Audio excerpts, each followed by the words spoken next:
greet you. I'm Dennis Longmire, the chair of this year's committee that oversees the College of Criminal Justice's Distinguished Lecture Series. And before we get started, I want to make a couple of announcements. If you have not already done so, please turn off all of your cell phones, pagers, electronic ticklers, or any other particular device you have that could disturb those people sitting around you and cause an electronic interference in the technology which would shut the building down. Also, I would like to ask you to hold any questions that you have until the end of Dr. Elliott's presentation, unless he supersedes that when he comes up here and opens the floor for questions. It's certainly his discretion and authority to do so. I also want to remind the doctoral students that immediately following the formal lecture, there is going to be an informal colloquium with Dr. Elliott in the Bates room, which will be followed by lunch on the concourse. And so please feel free and welcome to join us there.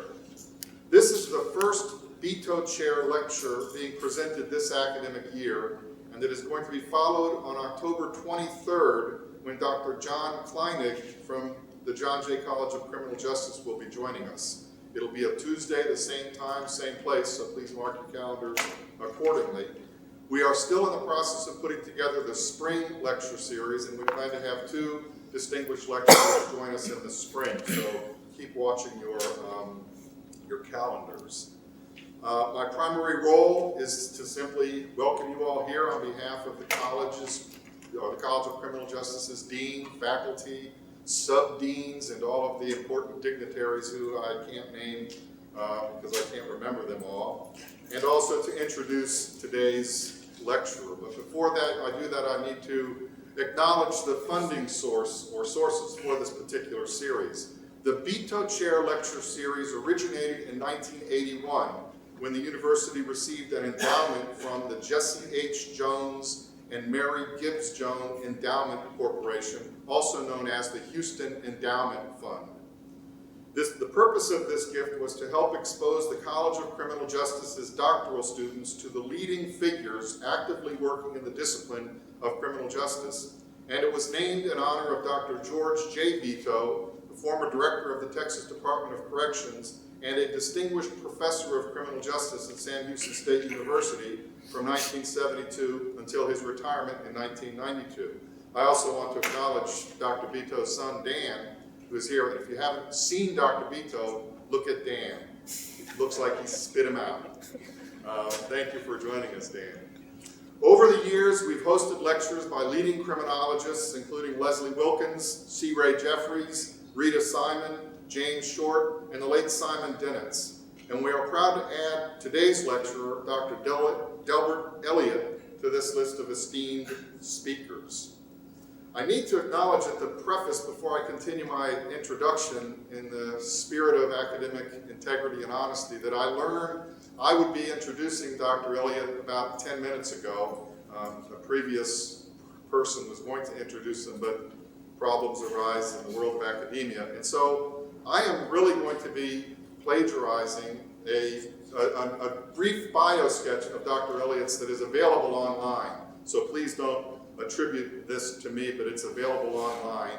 And I think it's important to put a little bit of perspective in Dr. Elliott's background before we begin. Dr. Elliott received his master's and PhD degrees in sociology from the University of Washington and is a distinguished professor emeritus of sociology, a research professor in the Institute of Behavioral Science, and is the director of the Center for the Study and Prevention of Violence at the University of Colorado in Boulder. He directed a series of major longitudinal studies: the National Youth Survey, funded by NIMH and the Department of Justice, the Denver Neighborhood Study, funded by the MacArthur Foundation, the San Diego Delinquency and Dropout Study, funded by NIMH, the Hamilton County Drinking and Driving Study, funded by the NIAAA, and the Blueprints for Violence Prevention National Dissemination Project, funded by OJJDP. He was co-principal investigator of the Omaha Domestic Violence Experiment, National Institute of Justice funded, and the Denver Youth Survey, funded by OJJDP, as well as the San Diego Navy Spouse Assault Treatment Experiment funded by NIMH. Dr. Elliott has published 5 books on delinquency, drug use, runaways, violent behavior, and mental health problems, the most recent being Violence in American Schools, which shows that it was published in 1998. I'm afraid that may be dated. I'm not sure. You can bring this up to date. A 6th book, Good Kids from Bad Neighborhoods, is expected to be published this year, whenever that was put originally on the internet. Past year, okay. I'm glad I prefaced this with this disclaimer. It's not me that's doing this. Dr. Elliott is editor of Blueprints for Violence Prevention, a series of monographs describing modal violence, drug and delinquency prevention programs. Model, not modal.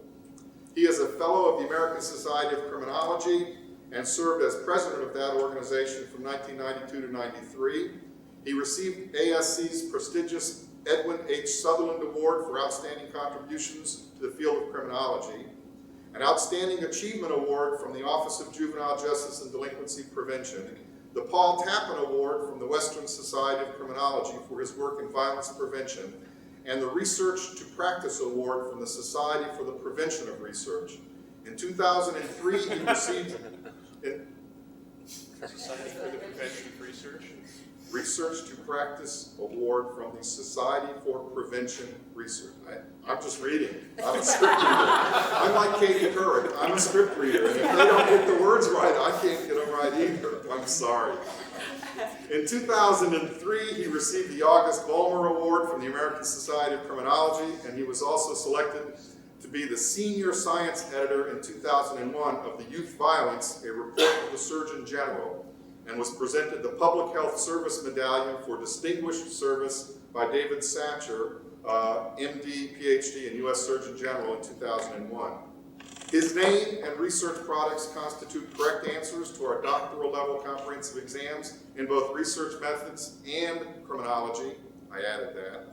And so please join me in welcoming today's distinguished lecturer, Dr. Delbert S. Elliott, and I'm sorry for that bungled introduction.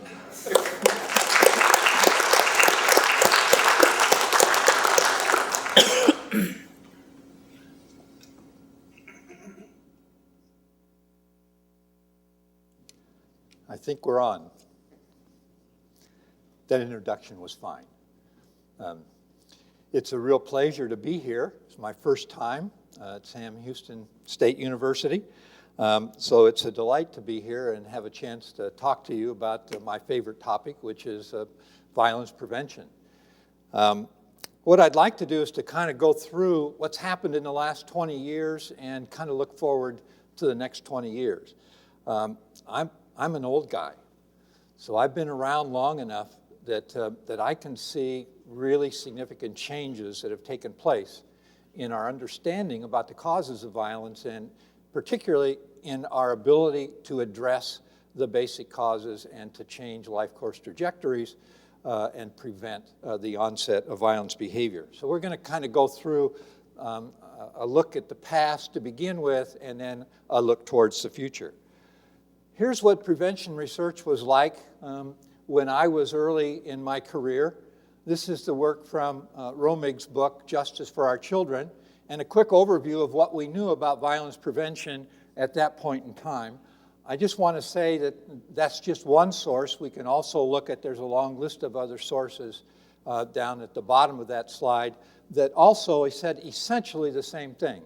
No evidence of effectiveness, and we can look at all of the various types of prevention strategies which were being examined, and essentially none of them were found to be effective. That's often said that nothing works, and I think we need to be very careful about that, because I think a better way of stating that is at that point in time, prior to 1980, we were unable to demonstrate that anything worked. And that's a very different statement, because in fact, in my judgment, there were things which were working back at that point in time, some of which still are being used today. But at that point in time, the view was a very negative one. And it was even broader than that. Alan Kasdan, for example, in the psychology field said there was no evidence that we could prevent conduct disorder or a number of other psychiatric disorders. And that was pretty much the state of the art prior to 1980 and even into early the 1990s. Well, here's a quick overview of what I think the situation is today. First, that we have better theory development and methodology than we had back in before 1980, that there are a growing number of programs which we can now demonstrate to be effective or ineffective, and there is an increasing national and local support for evidence-based programs, and I'll give you a little bit of evidence for that in a moment. There continues to be a great deal of confusion over the scientific standard that's used for claiming that a program is an evidence-based program. That term's come into vogue, and you'll see that term used in legislation. You'll hear people talking about that, and we talk about, funding evidence-based programs. But the fact of the matter is there is no consensus as to what that means when we say that there's an evidence-based program. And finally, in spite of the fact that we have demonstrated that there are a number of programs that are very effective with quite substantial effect sizes, we still have a very limited dissemination of truly evidence-based programs. Let's look first at the better theory and methods. I think there are a number of factors which contributed to the present state of understanding and our ability now to demonstrate that there are a number of programs that are effective. First of all, the life course developmental paradigm that has become in vogue in the last 10 years, I think has made a substantial contribution to the way we do research and the kinds of variables we look at. And as a result of that, we've been able to track life course trajectories, developmental progression in different social contexts, and that has led, I think, to a real advancement in our understanding about the etiology of violent behavior, those causal factors that are involved. Secondly, we have seen an emerging consensus with respect to what those risk factors are. When we were doing the Surgeon General's report on youth violence, we looked at the evidence around risk factors. And the Surgeon General's report is a report which is based on consensus. That is, it has to be the consensus within the research community about those risk factors. We were able to identify a set of risk factors with genuine predictive validity. That is, these were risk factors coming out of longitudinal studies where we could say these are risk factors which have been demonstrated in multiple studies to be predictive of the onset of violent behavior between the ages of 15 and 25. That, I think, was a great advance over what the understanding was back prior to 1980. Longitudinal designs. Starting in 1980, there were a number of major longitudinal studies which were initiated, some of them using the life course developmental paradigm, and those longitudinal studies allowed us to track trajectories over a long period of time, and that gave us some of the really good information on onset and on desistance, although we are just now beginning to see research looking at those factors which are related to the termination of one's involvement in violent behavior.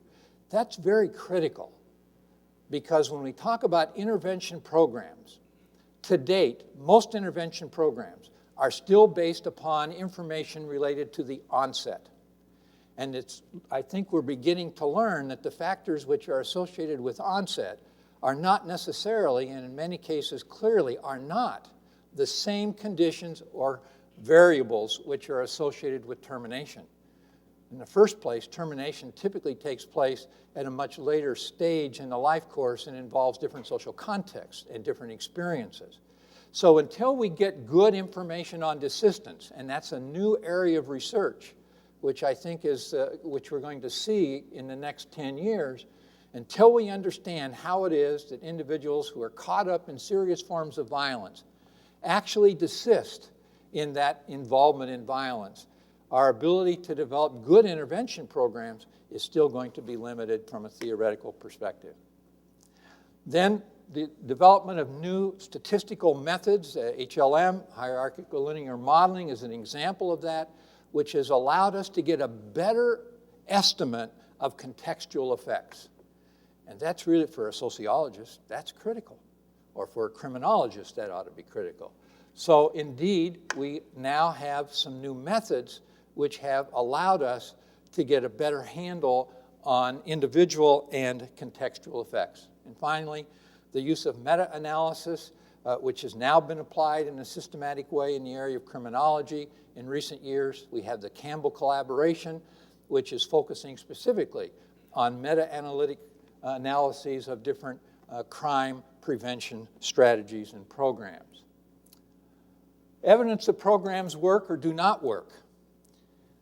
Actually, we are in danger at this point of overstating how many programs work. So if you look at the federal agencies, and I just took 6 federal agencies to look at, these are the ones which are most well known for violence, drug, and delinquency prevention programs. Those federal agencies list 170 programs which they claim are model programs. That is, those are programs which we can clearly say are evidence-based. These are programs which they say can be replicated on a large scale. They're model programs. Then we had the report, Larry Sherman's and his colleagues' report to the U.S. Congress in 2002, a volume called Evidence-Based Crime Prevention, What Works, What Doesn't, and What's Promising. And then our work on Blueprints for Violence Prevention is another example of that. In comparison, you can see we've only identified 11 model programs as compared to the 170 which you would find if you looked at federal lists. But the point is, we are now in a position where we are making claims that there are violence prevention programs that are effective, programs that work.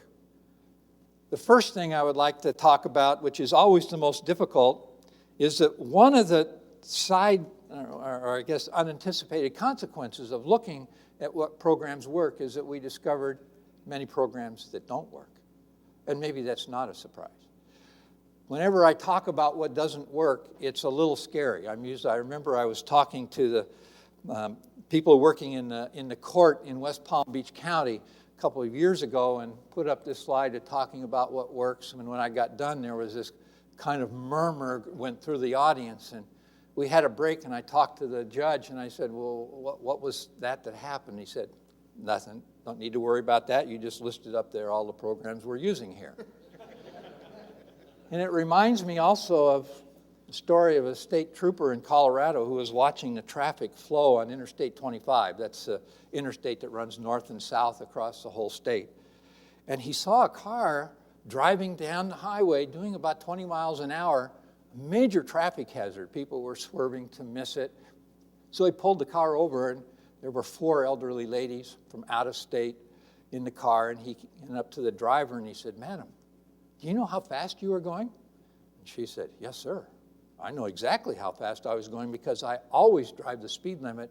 It's a matter of personal pride. I always drive the speed limit." And he said, "Well, how fast were you going?" She said, 25.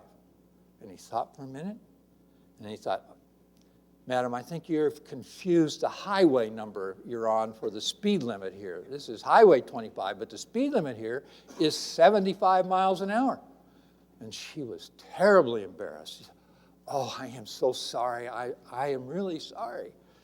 And he said, "Well, we'll let it go this time, but you need to pick your speed up." And she said, "I will." And he was about to walk away, and he noticed that the ladies in the back were still terrified. And so he said to the driver, "Madam, are the ladies in the back seat going to be okay?" And she said, "Oh, yes, sir, they'll be fine. It's just that a mile back, we came in off of Highway 119.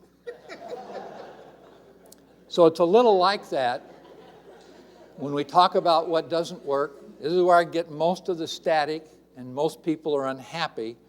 But with respect to, and this comes primarily from the report to the U.S. Congress by Larry Sherman and his colleagues. First of all, when we were in the violence epidemic between 1983 and 1993, when the rates of youth violence skyrocketed, the homicide rates tripled, and the aggravated assault rates doubled, one of the first things we did as a country was we decided if you do an adult crime, you're going to do adult time.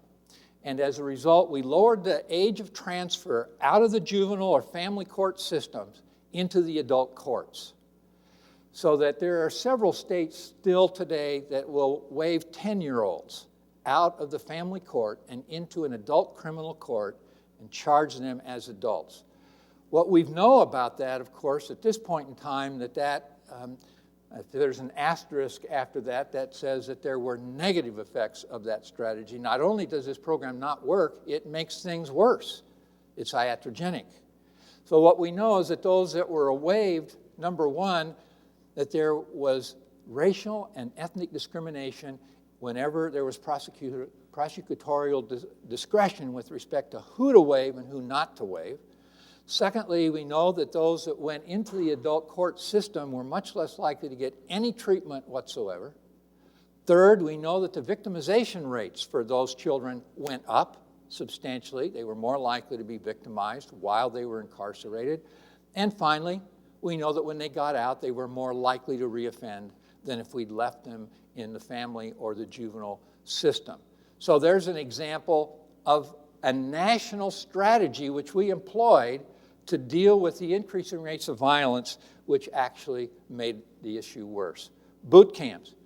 Now, boot camps turn out to be, have about the same recidivism rate as probation. So it's not that they are worse than probation. They're about the same as probation, but cost 4 times what probation costs. So at least on a cost-benefit basis, we ought not to be using boot camps, or at least we ought to question the use of boot camps. DARE. This is the Law Enforcement Drug Prevention Program, and I need to be careful here. I'm talking about traditional DARE, which was developed to work with 5th graders. That study has been evaluated with a couple of randomized controlled trials and a lot of other evidence, and has consistently shown that that program does not work with respect to preventing the onset of drug use. It did have some positive effects. It did have positive effects on attitudes towards the law and towards law enforcement. It was highly regarded by parents who felt very positive about the program, but the research showed that it did not reduce the risk for the onset of drug use. DARE America, the law enforcement agency's initial response was initially one of great hostility. They tried to prevent the publication of those studies and were successfully in part. NIJ held that study up for almost a year before it was published. But they have since actually modified that program. There's a program called New DARE, which is now involved in a Robert Wood Johnson national clinical trial. And the preliminary evidence suggests that that program looks like it's effective. It's modeled after life skills training, another drug prevention program that you'll see us I'll talk about later, which is a very good program. So they responded ultimately by modifying their program. That program's now a grade 7, 8, 9 program. It's a 3-year program, and it looks like at least preliminary evidence suggests it might be effective. Guided group interaction and positive peer culture. How many of you have ever heard of that program? Several have, okay? That program, the evidence suggests, is not effective. Gun buyback programs. What we've learned about gun buyback programs is 2/3 of the guns that were turned in weren't functional, as they didn't work. We know that 3/4 of those who turned in a gun had another one at home that did work. And third, we learned that there was no significant reduction in gun-related crimes in those communities in the year following the gun buyback programs. We spent millions of dollars in this country. This is another strategy that came out of that violence epidemic period. We've spent millions and millions of dollars helping people buy new guns, essentially. Peer counseling programs. Again, I need to be careful here. We're talking about peer mediation, peer counseling programs as isolated programs, as separate programs. One of the problems is a lot of prevention programs have multi-components, and you'll see programs that use peer counseling as one component in a larger intervention where we do get some positive effects, But if you're looking at peer counseling or peer mediation by itself, the predominant level of evidence suggests that that's not effective.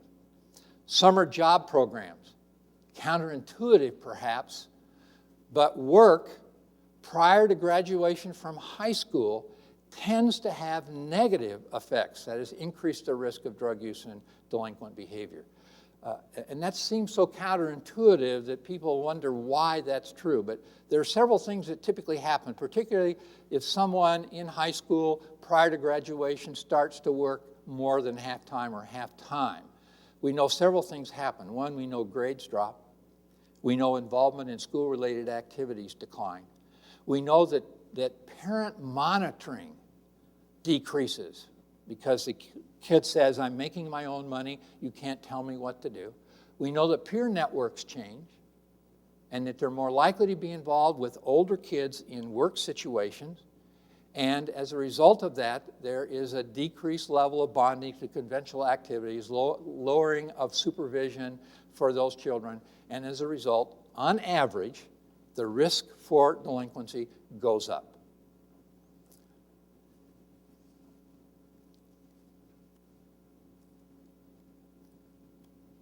Neighborhood Watch, a very popular program.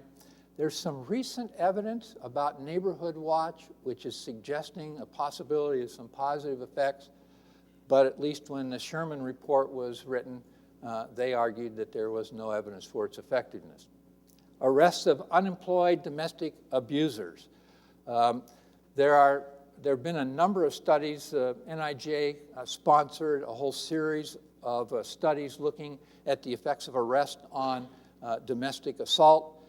What they discovered, we're looking just here at the process or the effects of arrest, not of an intervention, but just arresting. And the evidence suggests that for those men who are unemployed, the effect of the arrest is to aggravate the situation and actually increase the risk of a subsequent assault. That's not true for those men who are employed. You get some deterrent effect. Scared straight doesn't work. How many know scared straight? Okay. Shock probation. Scared straight is a form of shock probation. Notice that those have negative effects. Even though these programs, I need to say this, even though these programs were all well-intentioned, there was nobody that set out to develop a program where they thought that it might have negative effects. But even though the program was designed and thought to have positive effects, it turned out to have negative effects. That's a very important observation because it changes the whole ethical issue around court ordering children into treatment programs where we don't have any idea whether that program works or not. And unfortunately, that's true in the majority of things we refer children to. Home detention with electronic monitoring doesn't work, and casework counseling doesn't work. There are some exceptions to that, and I think if we have time, we'll talk about that. The other side of that is that we've got programs which are very effective programs, and there are a lot of them, so I'm not going to go through a long list. These are model programs that came out of the Blueprint Initiative. The Nurse-Family Partnership, how many of you know the Nurse-Family Partnership? It's a terrific program. It's a program that works with at-risk, first pregnancy mothers, typically teenage mothers living in poverty. That program begins when the woman registers for prenatal care and continues to the child's second birthday. So it's about a 2.5-year intervention. Nurses visit with that family. Over time, the frequency of the visits drop off, but that program has reduced child abuse by 70–80%, has reduced welfare dependency upon the part of the mother, reduced injuries to the child, and increased employment on the part of the mother. 15 years later, those children show significantly lower rates of delinquency and drug use and arrest than the control conditions. The Incredible Years is a preschool program developed by Mary Webster Stratton at the University of Washington. Promoting Alternative Thinking Strategies is a K-5 program. It's noted because of its ability to teach kids how to control their emotional responses, to regulate and control their emotional responses to things. Life skills training is probably the best drug prevention program. It's a grade 6, 7, and 8 intervention or prevention program. That program can cut the onset of marijuana and other illicit drug use by 50 to 70%. Preventing onset, 50 to 70%, huge effect size.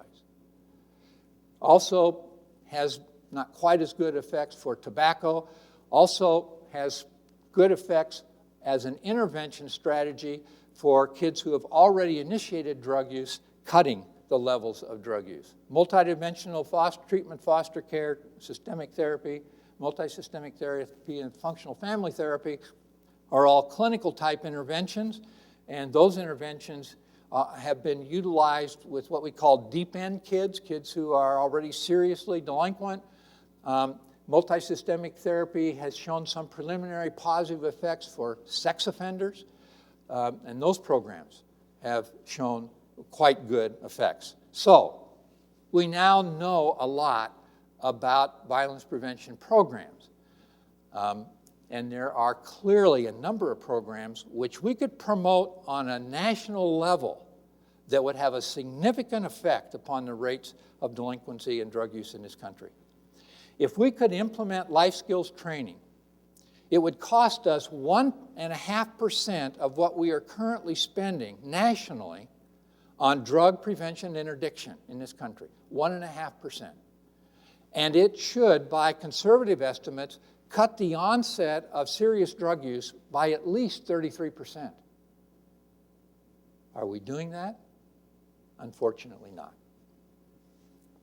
And that raises the problems for the future. National and local support for evidence-based programs. Most federal and state agencies mandate or recommend that a program be evidence-based for funding. The Office of Safe and Drug-Free Schools, for example, which has money specifically allocated for violence, drug, and delinquency prevention programming to schools, has a list of programs which they recommend, but they do not yet mandate that. Schools are still free to choose any program they want. So we looked at the Safe and Drug-Free School programs that were funded in the state of Colorado. And in the state of Colorado, 80% of the programs which are funded have no credible evaluations whatsoever. So we're still spending most of the money, Office of Safe and Drug-Free School money, on other programs, but at least we are at the pace where state and federal agencies are talking about evidence-based programs and recommending, or in some cases mandating, evidence-based programming. But the fact is that we're still having problems getting that done. Federal legislation specifying randomized control trials as the desired type of evaluation. I'm really amazed at that. In the current Senate funding bill, they are proposing a $10.3 million to fund that nurse family partnership program on a national level. They've given a sizable increase, $20 million, for funding for rigorous research by the Department of Education's Institute for Educational Sciences, specifically calling for randomized controlled trials. In the legislation, they're doing that. Strong support for that language, and this is a quote from that proposed legislation. The committee strongly supports the department's, this Department of Education's, efforts to carry out congressionally authorized evaluation of federal education programs using rigorous methodologies, particularly randomized assignment, that are capable of producing scientifically valid knowledge regarding what program activities are effective. That language is also in a labor bill. So we are seeing the idea of evidence-based programs being supported at the federal level and at state level. There have also been a number of recent requests for proposals that are designed specifically to demonstrate program effectiveness. The National Institute of Justice recently put out an RFP for randomized control study for a program that was promising so that it could be elevated to a model program status. We have the Campbell collaboration looking at crime program effectiveness. And finally, the term evidence-based is in fact widely used and generally accepted by practitioners. That is, they have bought into this idea that they should be using evidence-based programming. All right, then we're to the issue of the consensus on research standards, and this represents a major problem for us, defining what we mean by evidence-based. Here are 6 federal programs. This is the list I told you before earlier where there were 179 programs listed as model programs. So the Center for Mental Health Services, SAMHSA's National Registry, the Office of Safe and Drug-Free Schools that I just referred to, the Blueprints program, which is on the OJJDP website, the National Institute on Drug Abuse, and then the Surgeon General's report are all federal lists. They all include violence, drug, delinquency, and antisocial behavior prevention programs. That is, these lists are not restricted to that federal agency's mandate. So if you go to NIDA's list, you'll see programs there that are listed that address antisocial behavior or delinquent behavior as well as substance abuse. All of them include multiple categories, as model, promising, or effective, or exemplary. So they typically have 2 or 3 categories with slightly different standards for certification as evidence-based. But the scientific standard for these programs varies widely. And I don't want to go into a lot of detail, but I've listed this very quickly. The Center for Mental Health Services asks for a randomized control trial or a quasi-experimental design, a written implementation manual, and evidence of reduced symptomology or risk for disorder. The NREP program, you can see the list of things they look at there. It's important to note that in many cases, what the standard is includes dissemination capabilities as well as evidence of program effectiveness. So you get kind of a mixed set of criteria, and it's not clear. For example, the NREP list allowed the practitioner to rate their programs on these criteria and use their ratings, which is interesting. NIDA, so far, hasn't specified what standard they use. The Office of Safe and Drug-Free Schools, you can see that standard. The OJJDP Title V is now called HAYS, Helping America's Youth, and they require a randomized control trial, at least one, for an exemplary status. They also use dissemination capability. This is the Blueprint standard, which is a randomized control or a quasi-experimental design with good internal validity. We require replication. A couple of the others also included replication. We also require evidence for sustainability of the effect. None of the other standards require sustainability. Sustainability, from our perspective, was critical because we know of a number of programs that are quite effective while you have that child or that adolescent in the program, particularly if it's a residential-based program where you can control all the rewards and punishments. But what we know is that typically after leaving the program, within 6 months, going back to the same family situation, to the same school, to the same peer group, that within 6 months those effects are gone. And that has to do with the sustainability then of the effects. Whether the change which is achieved by the program is permanent enough that it changes the child or the adolescent's ability to cope or to adapt with the experiences and circumstances in their environment. So that's one criteria that we've used, which is not present on any of the other. Consensus across the list. Okay, we've got these 6 lists. There's only one program that appeared on 5 of the 6 lists. No program appeared on all of them. The only program that appeared on 5 was life skills training. That's that drug prevention program we talked about. Gil Botman developed that program. There are 3 programs that were on 4 lists. Atlas, that's a drug prevention program specifically for athletes. TND, Towards No Drug Abuse, and Project Alert, which is another drug prevention program. There are 12 programs on 3 of the lists.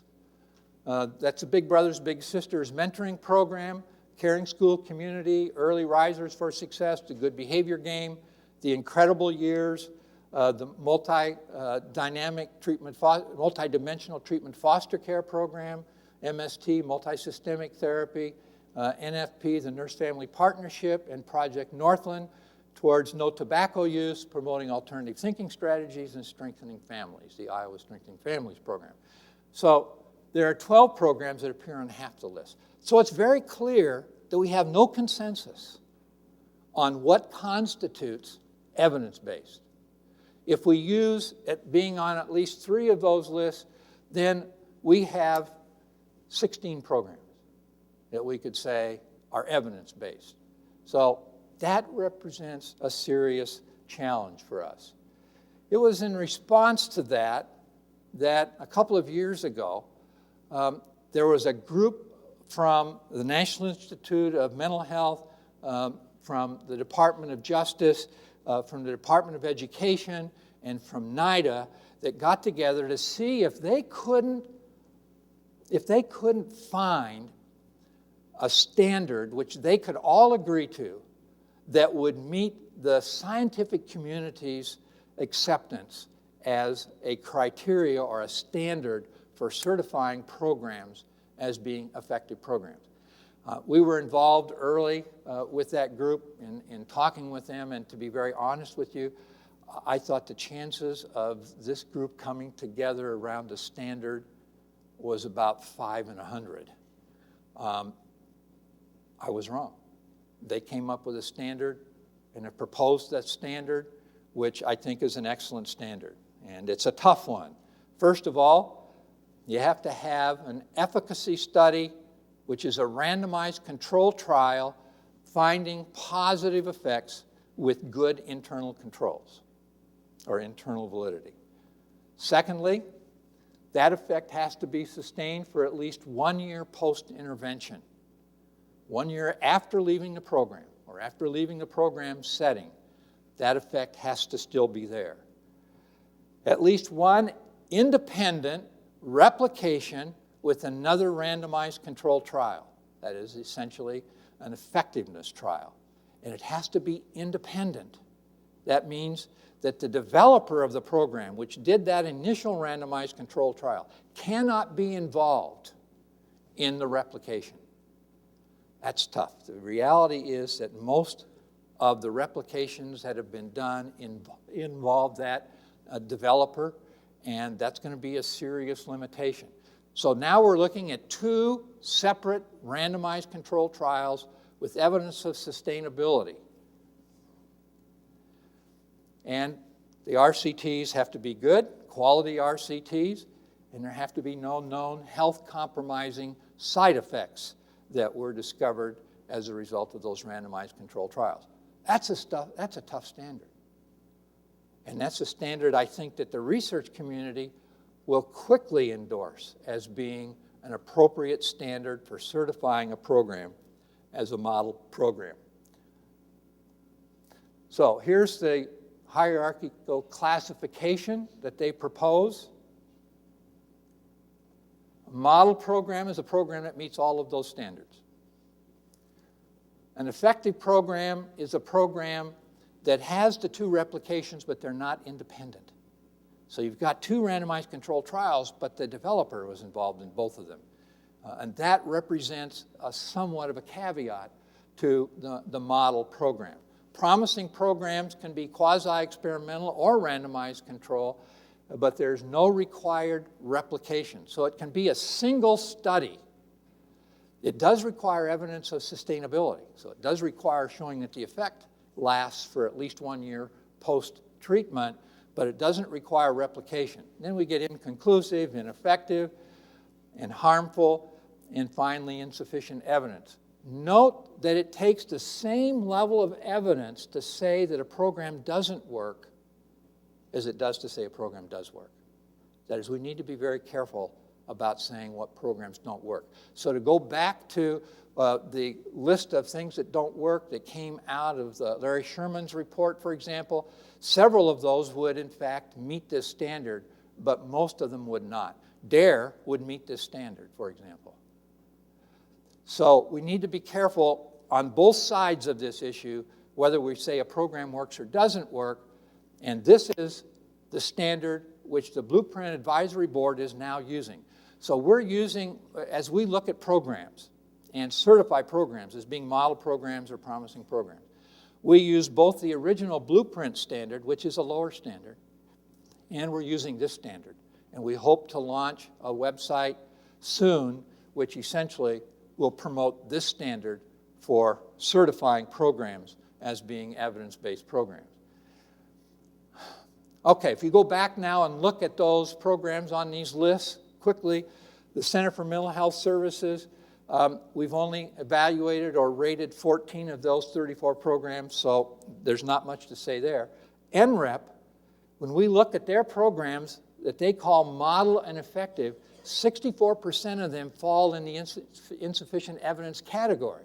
That is, the majority of them don't make even the promising level on the federal hierarchy, which shows you something about the inconsistencies we have on those lists. Looking at the NIDA programs, 40% of them were inconsistent or insufficient. Only 10% of them made the model level program. Blueprints, note that all of our programs didn't make it at the model level, so only 27%, that's 3 programs, made it to the model level. Most of them fell into that second level because we didn't have independence between the true trials.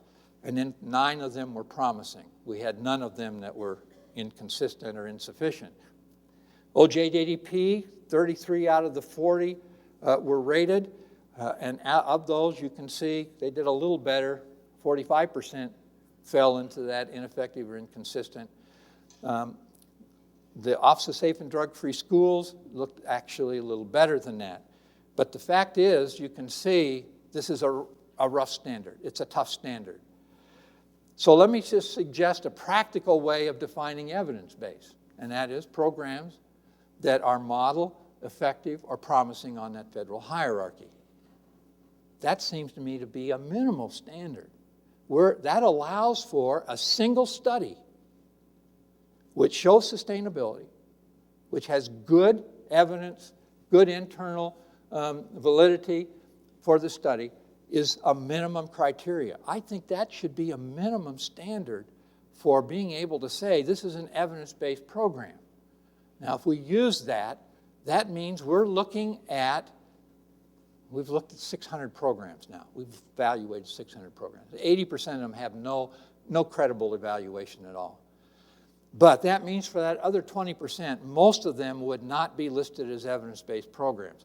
That means we've got about 20 or 25 programs that are violence, drug, or delinquency prevention programs that could be legitimately called evidence-based, if we could get agreement on that standard. And we don't have agreement on that standard yet. So here's just a quick practical thing. The blueprints, you could use model or promising. You could use those classifications, and at least most of the programs that would fall in there would meet that standard. We have a limited dissemination of these programs. Life skills training, this terrific drug prevention program, is in 12% of our middle schools. So here's 2 national surveys of school-based prevention programs. Over 2/3 of the school reported the use of at least one substance abuse program. Almost half reported using 3 programs simultaneously, or at least in a relatively short period of time, that is 1 year. That was kind of staggering to me. Only 26.8% of the schools were implementing an evidence-based substance abuse prevention program. And in general, the quality and fidelity of the school-based programs was very low. So from the fidelity standpoint, at least half of the programs that were being implemented were not being implemented with sufficient quality to expect any effect. That means we're looking at somewhere around 10 to 12% of the schools are implementing an evidence-based program with sufficient fidelity to expect it to work. That's not very good. Okay, here's a research agenda for the next 20 years. First of all, we have to establish consensus on the scientific standard for certifying programs.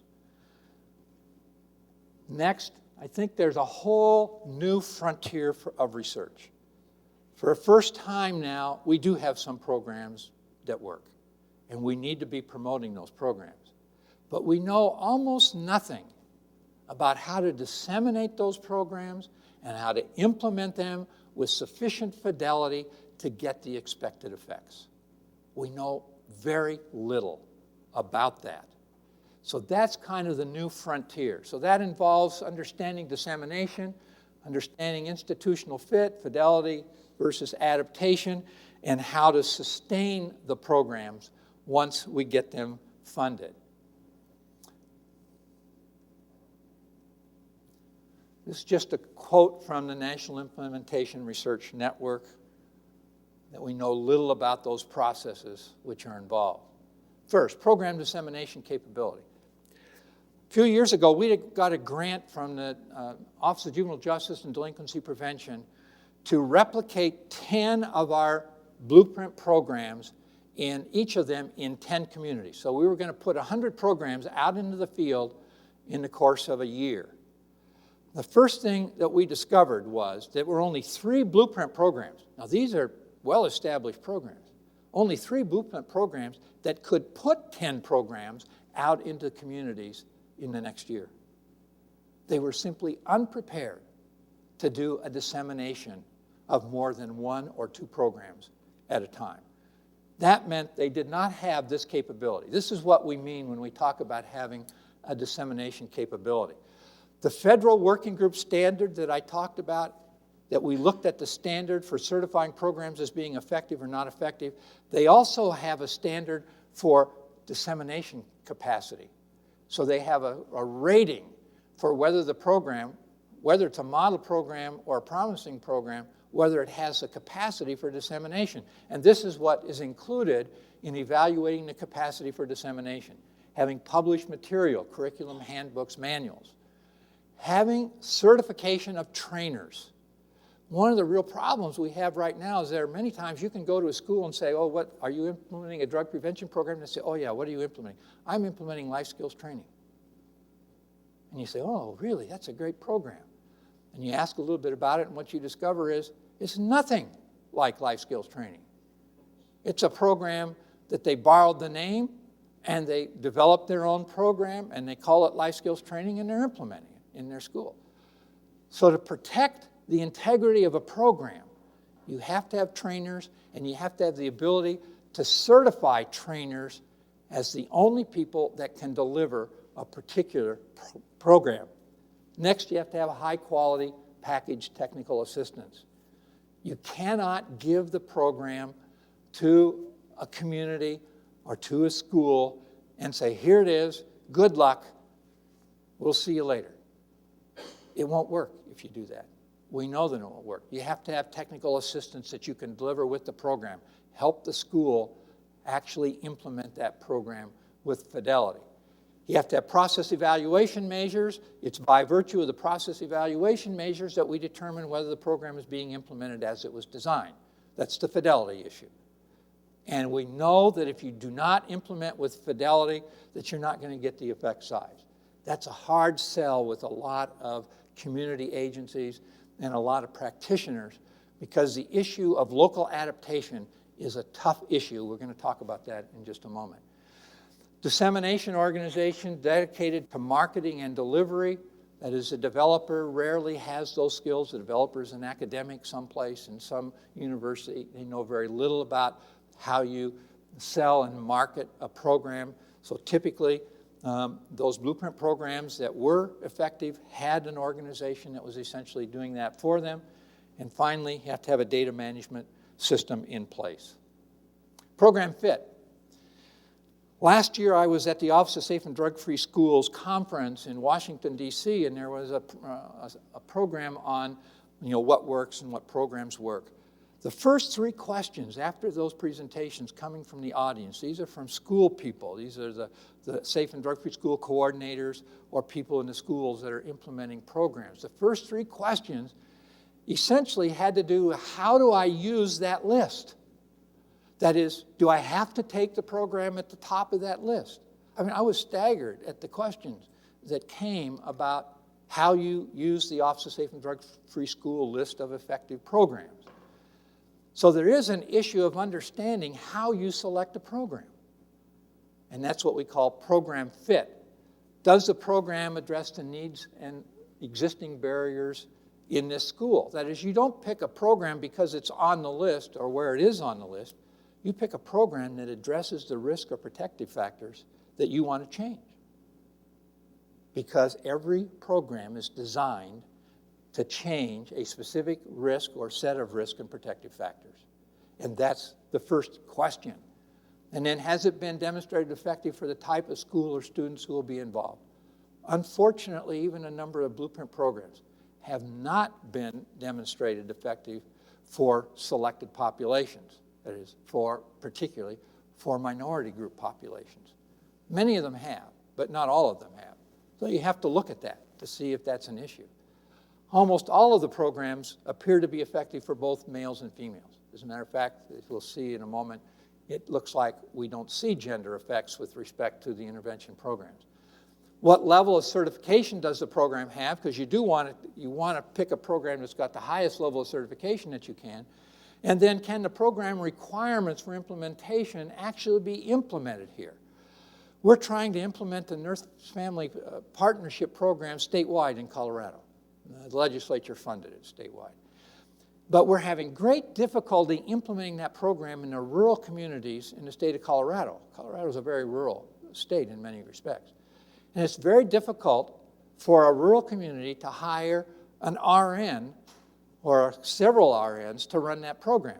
And what we know about that program is you can't use paraprofessionals. They did a randomized control trial and found that that didn't work. You have to have RNs. It's very hard. They don't have the resources to actually implement that program there. They're working out collaborative relationships with multiple counties, but the program, the issue is, can you implement this program? Do you have the necessary organizational capacity and resources to implement it? Fidelity achieved. One of the things we discovered in the replication study we did for the Justice Department is that people were saying, you really can't achieve a high level of fidelity.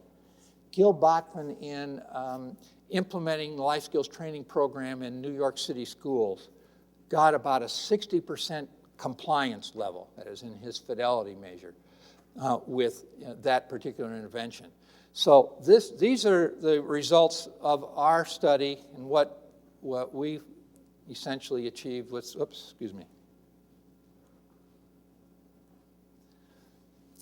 With respect to the modules that are supposed to be implemented, first of all, there are two separate studies here. One was putting violence prevention programs out in communities.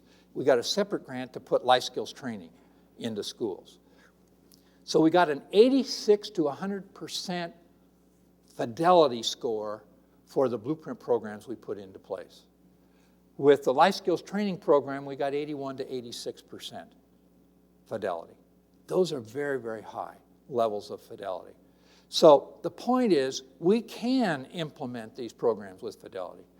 If we get good technical assistance, good training, those things that were described in that delivery capacity, we know that we can achieve high levels of fidelity. Interesting, we didn't do quite as well with respect to the dosage or the exposure levels that were required. In the violence prevention programs, we got 33 to 50%, life skills training 56 to 78%. So we didn't do as well with respect to the dosage levels as we did with respect to the components. The quality of program delivery is something that should also be looked at. We did that by having participants sit in the class and actually observe. what was being delivered with life skills training or in the community programs. So we got what we think was a high quality. And then finally, we looked at the participant responsiveness as another indication of fidelity and got fairly good scores. Okay, a couple of issues. There is this belief that in order to get buy-in and to get communities or schools to actually implement evidence-based programs, you have to give them the opportunity to make adaptations to the program. It's a very widely held belief. Whenever I'm talking to school people, there is this belief that somebody at Cornell University developing a program like Gil Botman did can't possibly understand our students. And so the local community needs to have the right to make adaptations to programs. It's a very widely held belief with respect to violence, drug, delinquency prevention program. Nobody knows our kids but us.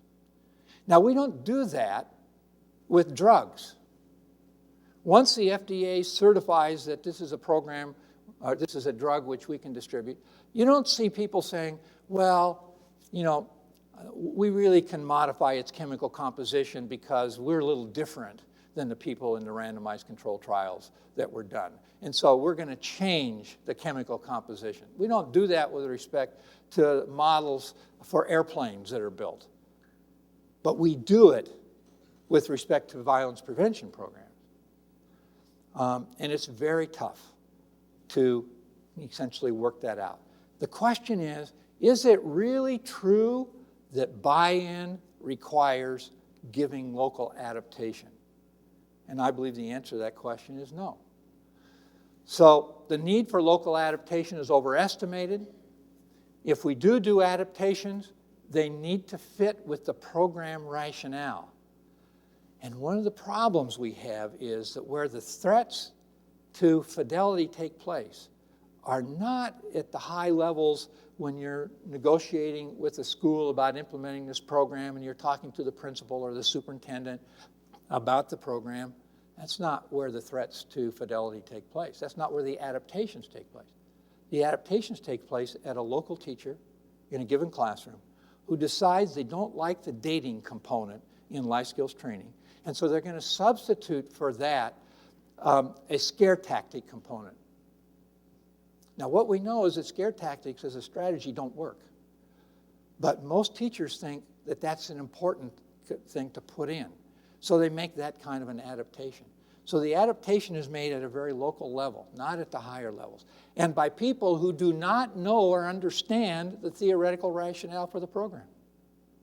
So you get an immediate violation that the adaptation doesn't fit with our understanding of the causal process which is operating under those circumstances. The language and cultural adaptations are the ones which we can most easily identify or say should be made. And yet there's little evidence for either race, ethnicity, gender, or class differences in program effects. I know of only 2 programs that have been demonstrated to work for girls only and not for boys. And I only know of a couple of programs that appear to work for boys only and not for girls. All of the rest of the programs seem to work effectively with about the same effect sizes for both males and females, for African Americans and whites, for Hispanics and Asians.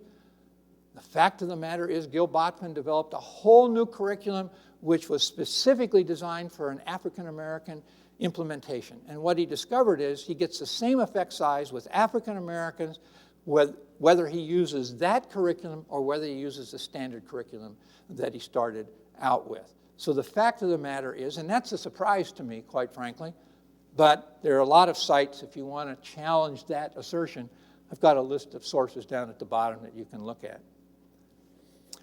Most frequent threats to fidelity involve frontline implementers and, to our surprise, the disseminating agency.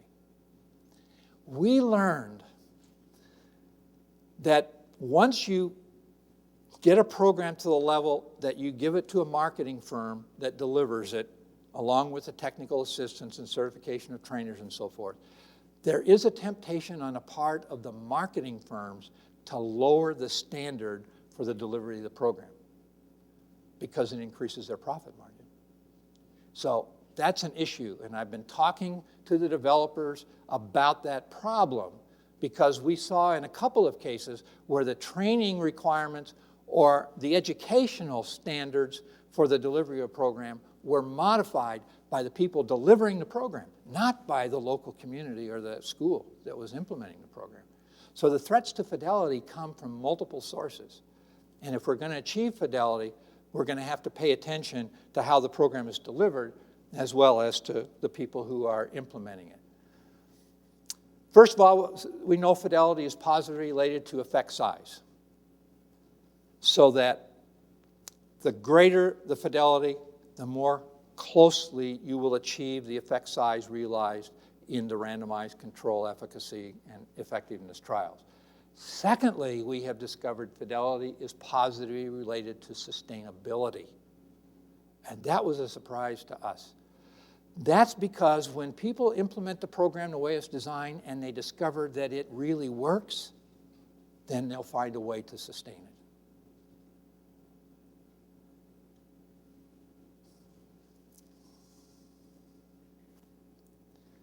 Adaptations are as likely to reduce effects as to enhance them.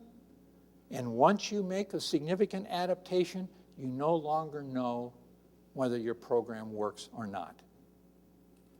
And it's as likely that you have reduced the effect of the program as it is that you have enhanced it. The actual studies show in some cases you do get enhancement. In other cases, you can get a drop in the effect size. Local adaptation, okay, we just made that point. Program success has to be judged by real changes in behavior, not the number of adoptions or survival. The people who argue for local adaptation are arguing that it improves the chances of survival. That's probably true. And a good example of that is DARE. Great survival potential. Do you know we're still implementing the traditional DARE program probably in 20% of the schools in this country? Even though we know it doesn't work, we're still implementing it in 20% of the schools. It's got a great survival potential. But what good is it if it isn't an effective program? So the criteria for success has to be changing behavior, not survival. And if you are effective at changing behavior, you have an increased chance of survival. I'm running out of time. These are the predictors of implementation fidelity based upon study by Gottfredson and Gottfredson, a national sample of American schools. These are some things that we know will increase the chances of implementation fidelity. Just the last couple of things on the research agenda. Isolating the effects of individual program components. When I get asked questions about, violence prevention practices, best practices, that question is, can't you give me a set of components and then I can pick and choose which ones I want and put them together into a program? And that's a worthy goal, actually. I wish I could say we could do that.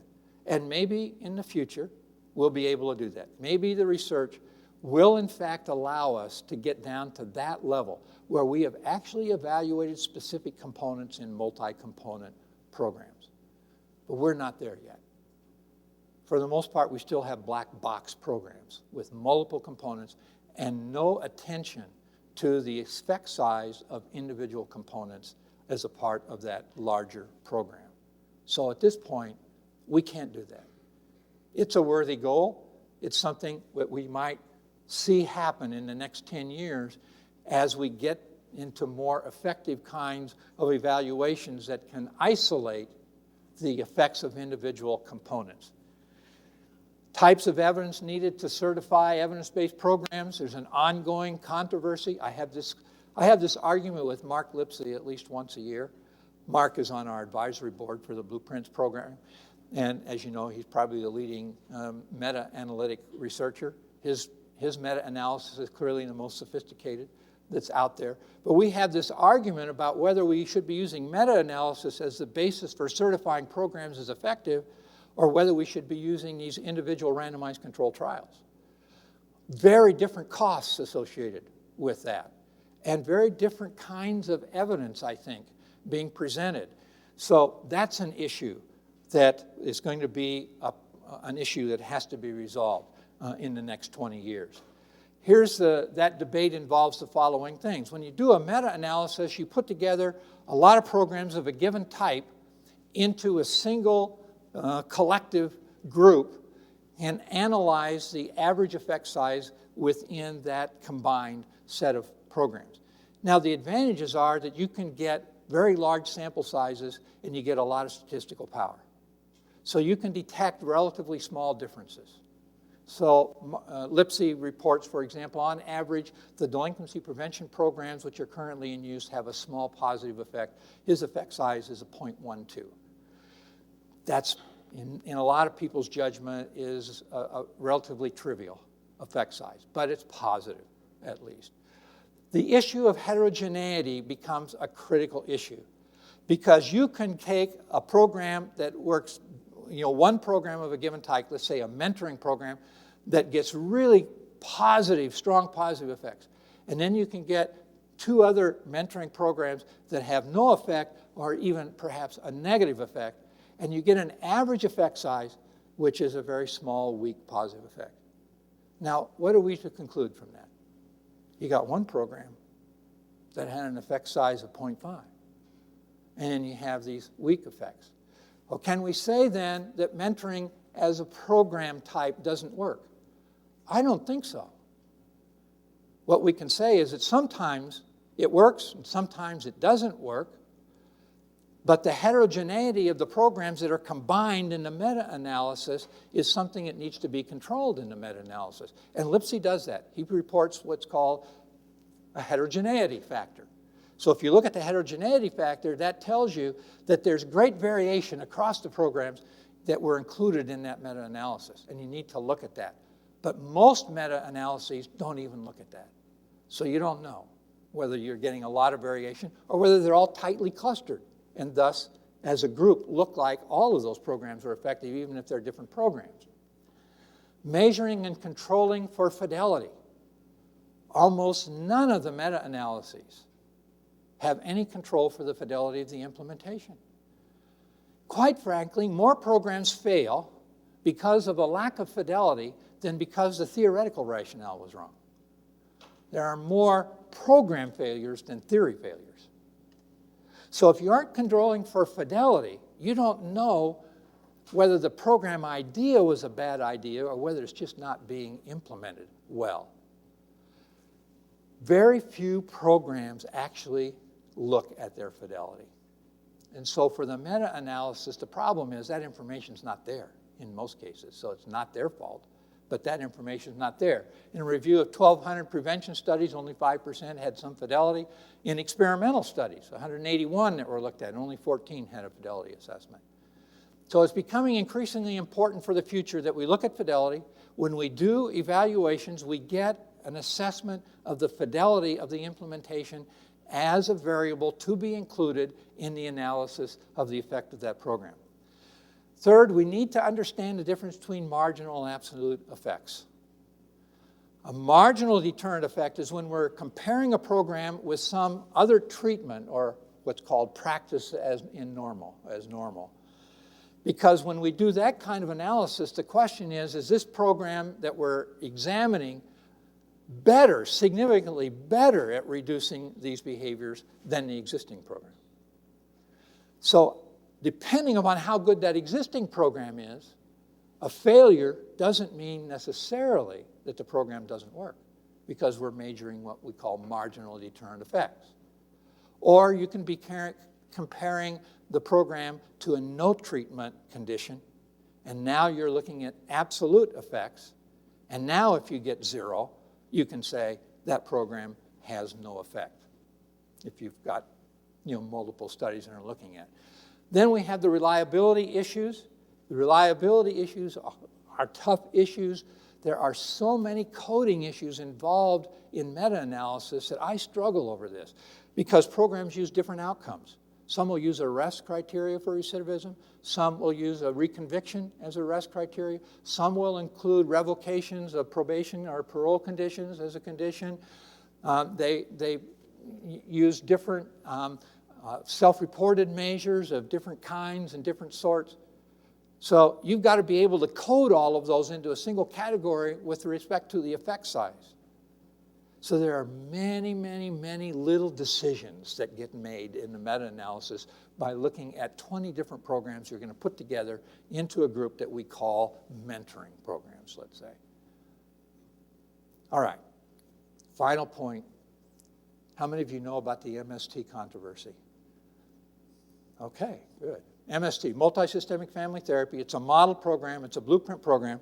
We received notification from the Campbell Collaboration asking us why we continue to have multisystemic therapy as a blueprint program when the meta-analysis by Judith Littell showed that that program didn't work. Take a look at that evaluation if you have a chance, that meta-analysis. We looked at that, and we actually commissioned a replication of that meta-analysis by the group at the Washington State Institute for Public Policy, which is a great group. And for a couple of reasons, we rejected the meta-analysis on some of these grounds. Number one, they had a lot of heterogeneity in that. They had one program that got an effect size of 0. This was a marginal deterrent analysis with another program in Montreal that was in place, and they are comparing those two programs. There was no control for fidelity. They had a couple of the studies that did quite well. So you got that heterogeneity issue.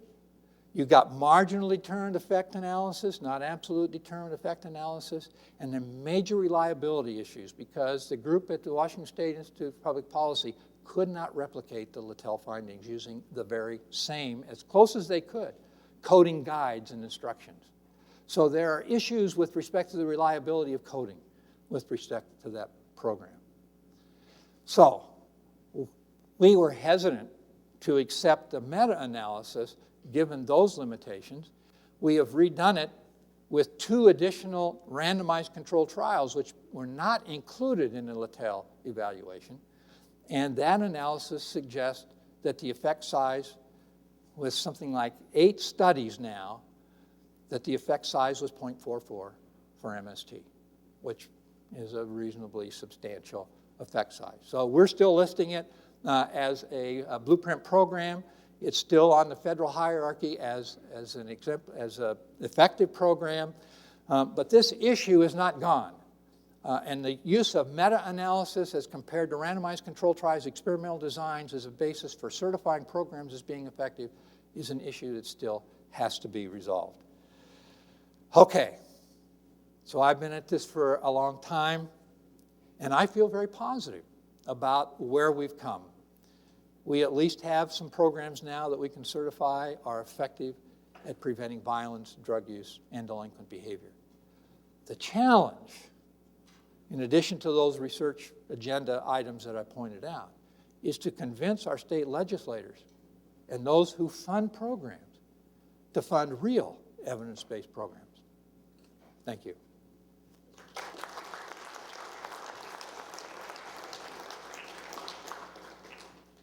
You want questions? Do we have time for questions? Yes, I don't know what time it is. As I've I got- told you, I deny the existence of it. We have 10 minutes here. Yeah, questions from the field. Please raise your hands. Del will call on you, and if you don't raise your hand, I will call on you. Yes. Are you aware of any existing funding streams or any upcoming funding streams that are out there to fund programs that are designed to help schools identify and implement evidence-based programs? Well, the Office of Safe and Drug-Free Schools, you know, they were, I'm not sure what the new budget, but they receive money every year, a substantial amount of money. They've got a formula for distributing those funds, you know, to states.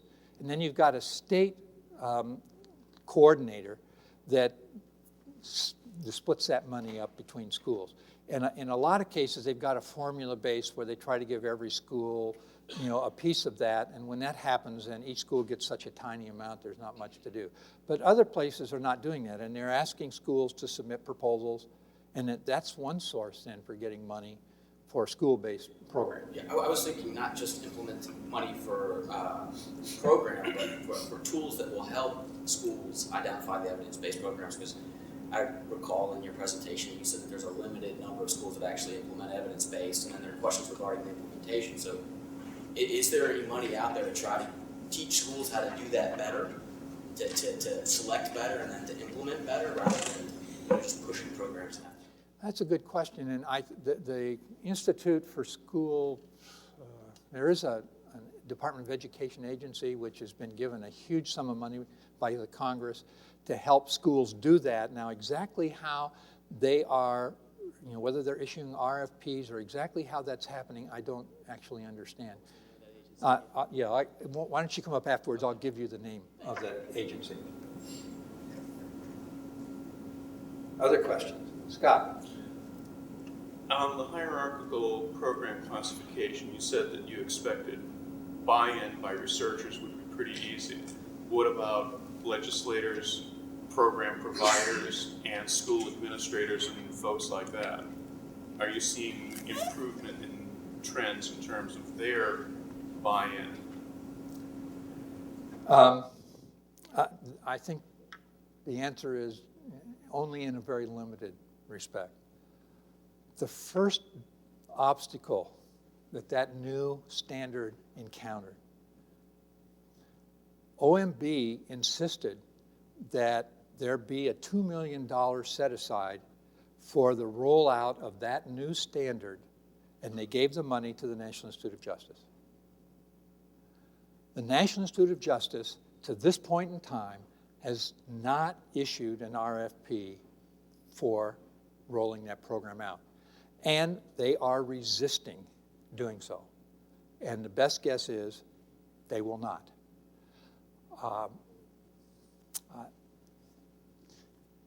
It was, sure. I might follow up.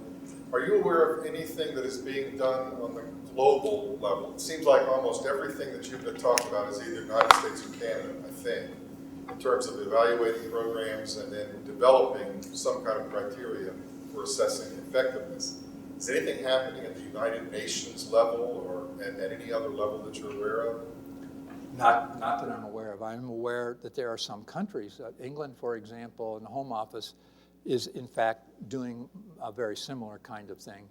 But I don't have an idea, I don't have any information that would suggest that it's larger than England, US, Canada, maybe the Scandinavian countries.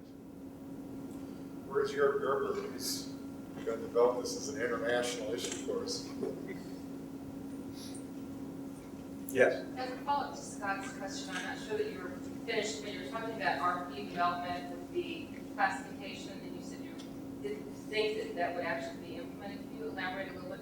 Should proposals keep those things in mind as we move forward to apply for those funds, or are you saying that you don't think that they will be, those standards will actually be implemented?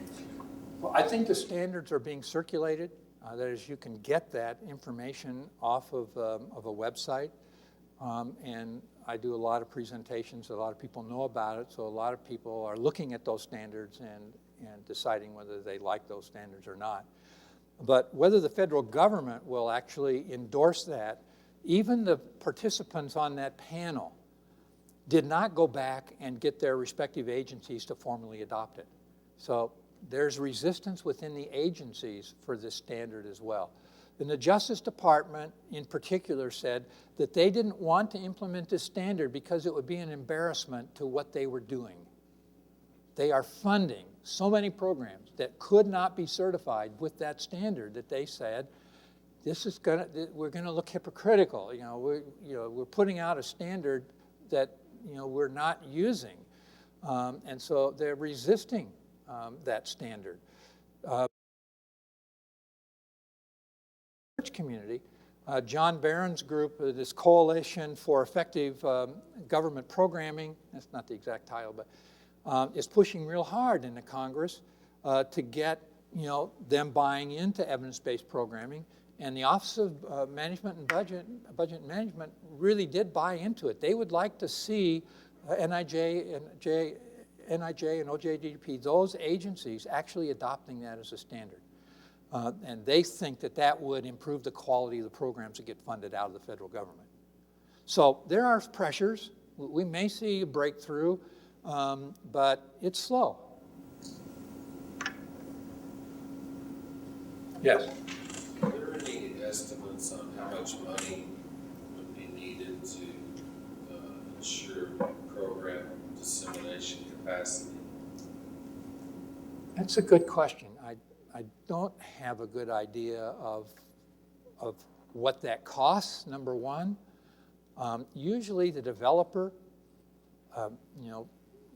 essentially buys into that and actually often use their own funds to do a large part of that, because then they are part of a profit-making marketing organization and they receive some return for that.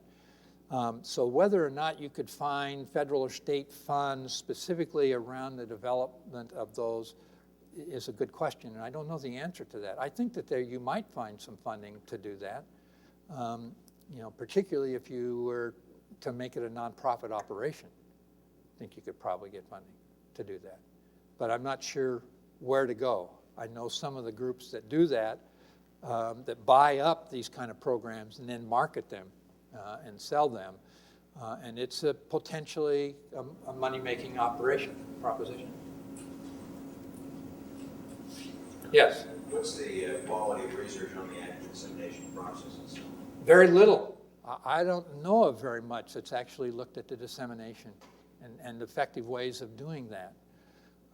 Whether this marketing strategy of selling it to a marketing firm and letting them market it, the problem is that the developer loses a good measure of control when you do that.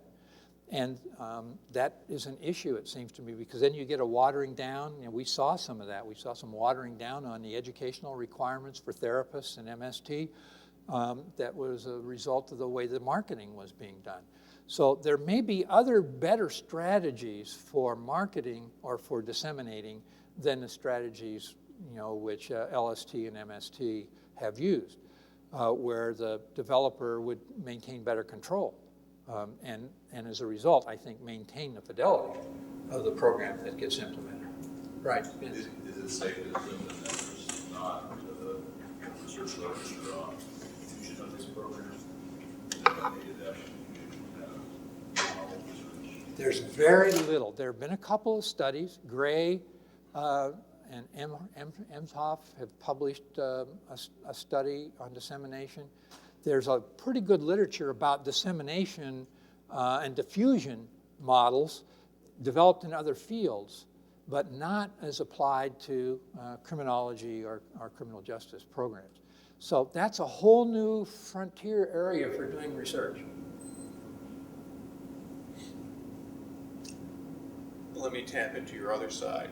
Is there anything that stands out in terms of comparing programs that really appear to be effective and those which fail to be effective in terms of theoretical basis?